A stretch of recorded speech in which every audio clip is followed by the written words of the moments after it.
Bonjour, dans cette vidéo nous allons voir comment créer une procédure. Dans un premier temps nous nous appuierons sur l'enregistreur de macros, puis nous écrirons manuellement une procédure réalisant les mêmes instructions. Nous allons prendre un exemple simple. Par l'enregistreur de macros, je vais demander à Visual Basic de saisir la valeur 5 dans la cellule B2, multiplier cette valeur dans la cellule D2, puis formater cette cellule D2. Donc pour demander à Excel d'enregistrer une macro, dans l'onglet Développeur, je clique sur Enregistrer une macro. Je peux lui donner un nom. Bon, ici, je peux l'appeler ma macro. Lui définir une touche de raccourci. Par exemple, si je mets la lettre Q, à chaque fois que je ferai la combinaison CTRL-Q, la macro s'exécutera. On enregistre la macro dans ce classeur et on peut lui donner une description. Par exemple, ma première macro.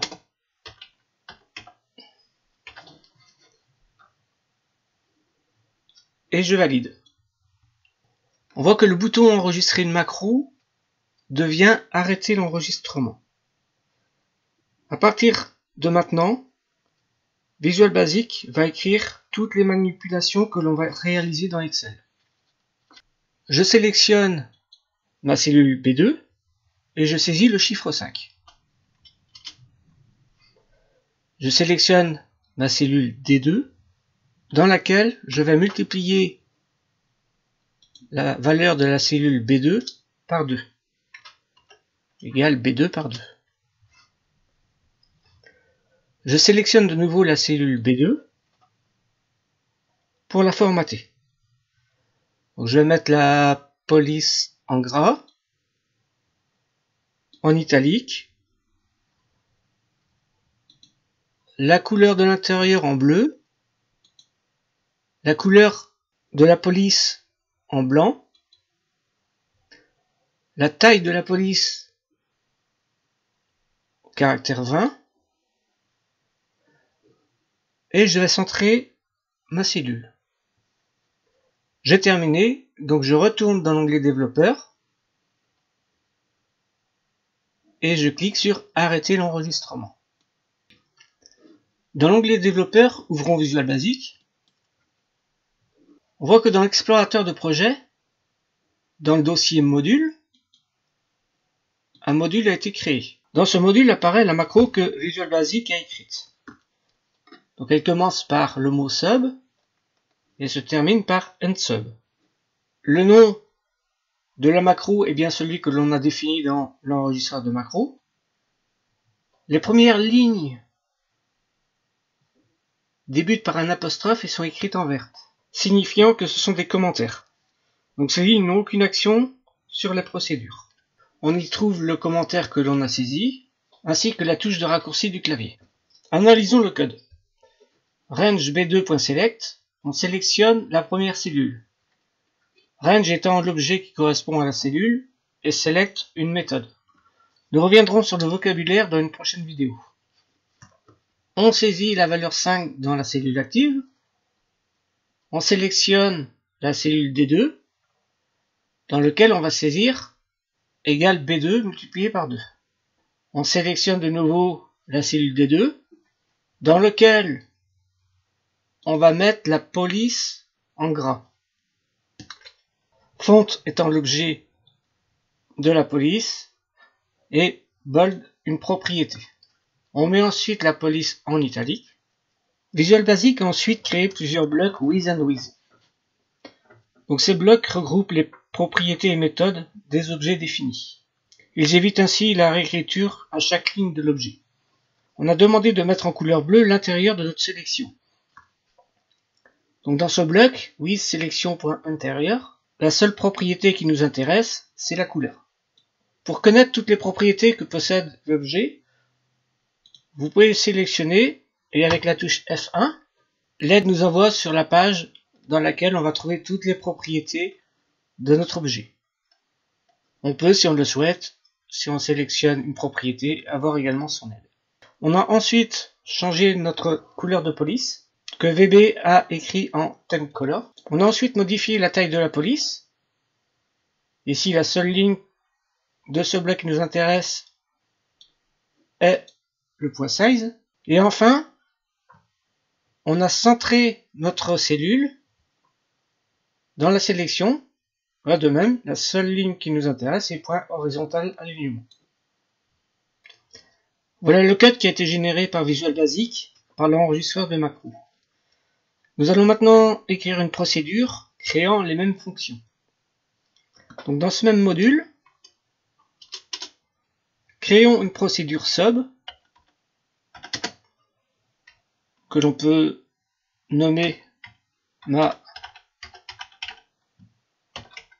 première macro. Je valide. La touche entrée ajoute les parenthèses et le nsum. On va écrire les mêmes commandes, cette fois-ci en ligne 4. La première instruction va être de saisir le chiffre 5 dans la cellule B4. Donc on va utiliser l'objet range B4 égale 5.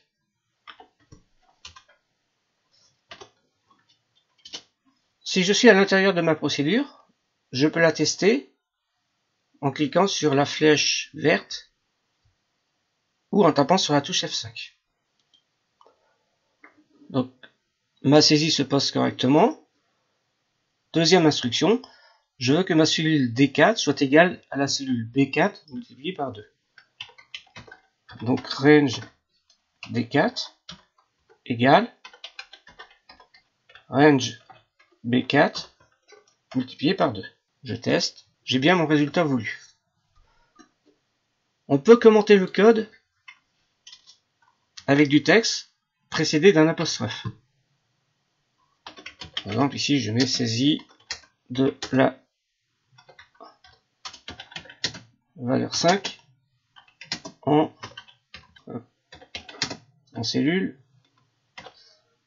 B4. Donc les commentaires apparaissent de couleurs différentes. Donc ils peuvent être saisis avant le code ou également sur la même ligne après la saisie du code. En général, on écrit une instruction par ligne. Il est cependant possible d'en écrire plusieurs sur la même ligne en les séparant par le signe de petits points.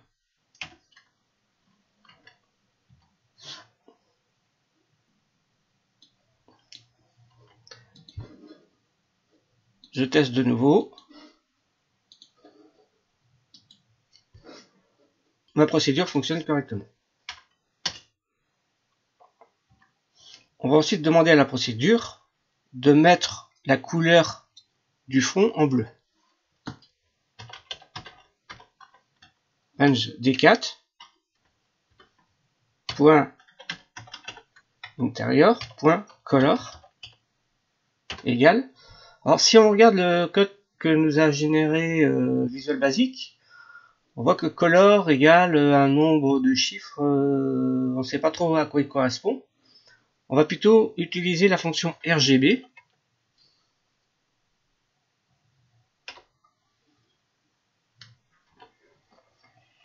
Cette fonction contient 3 arguments. Ces arguments sont des nombres de 0 à 255 qui représentent les composants rouge, vert et bleu de la couleur. Si on voulait une couleur rouge, on mettrait l'argument red à 255, vert à 0 et bleu à 0. Si je teste, la couleur du fond de ma cellule est bien rouge. Par contre, on souhaite que la couleur du fond soit identique à celle qui a été générée par Visual Basic. Dans Excel, je retourne sur ma cellule au fond bleu. Dans Accueil, je sélectionne mon pinceau et je fais Autre couleur. On a une fenêtre qui s'affiche avec les composants de la couleur sélectionnés, le rouge, le vert et le bleu.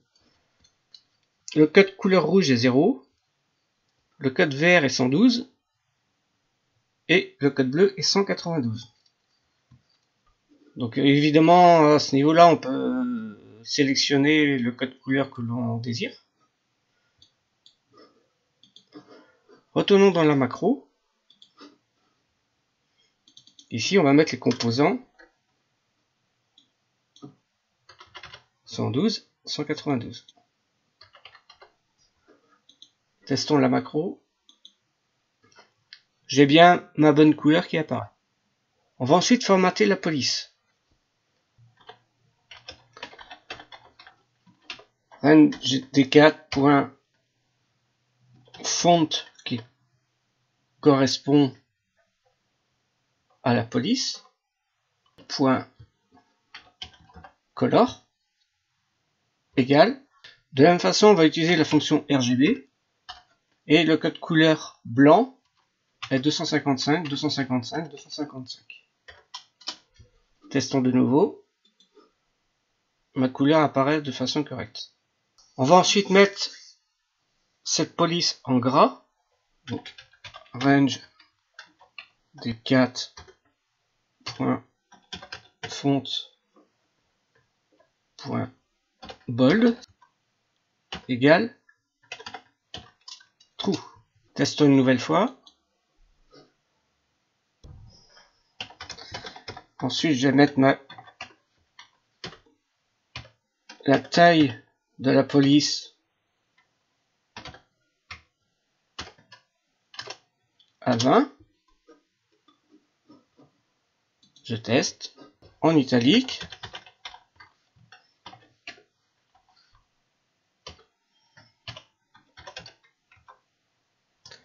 Point italique égale true.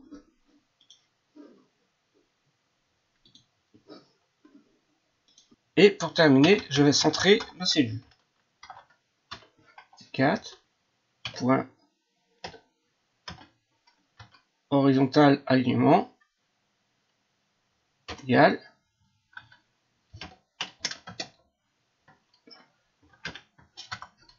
Excel Center.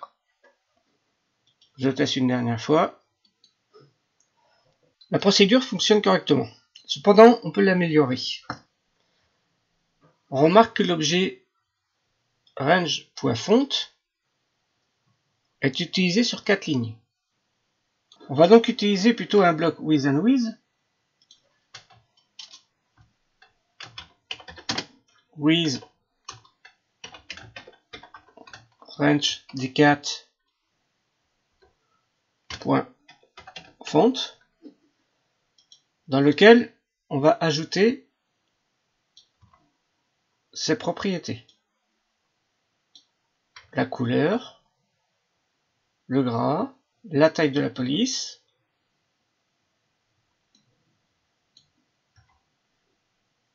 l'italique. On termine le bloc par and with. Pour tester, je vais supprimer ma ligne 4. Je retourne dans ma procédure. Je l'exécute. Le résultat est correct. Dans cette vidéo, on a vu la création d'une procédure Visual Basic. N'oubliez pas de nommer vos procédures de façon explicite et de bien commenter le code, ce qui est nécessaire pour la maintenance des applications, notamment les applications complexes. Merci d'avoir regardé cette vidéo et à bientôt pour de nouvelles formations VBA sur VBA Excel Edition.